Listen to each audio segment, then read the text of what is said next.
Ouch! Yung ba na namo ang mother mangumpra sa iyang munting tindahan. Iyang munting tindahan. Ayan, napuno na yung cart namin. Napuno na yung cart ng kanyang. Kaong mo ba nang hinanglang mo kaong? Kaong gulaman mother oy, pero humana naman mo. Ayun, si Manang nasa likod. Sa kanya, wala pa laman. Ay, meron na di ay.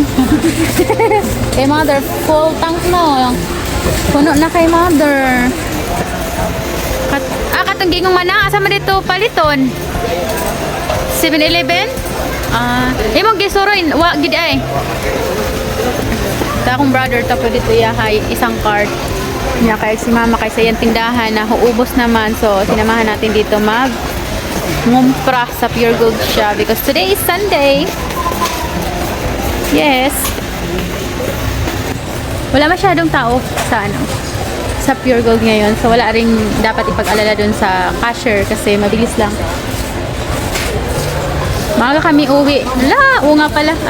Anong oras na? Alas 4 na. So, nag-invite kami ng aming mga relatives na pupunta sa bahay ngayong hapon para dun kakain. Dahil,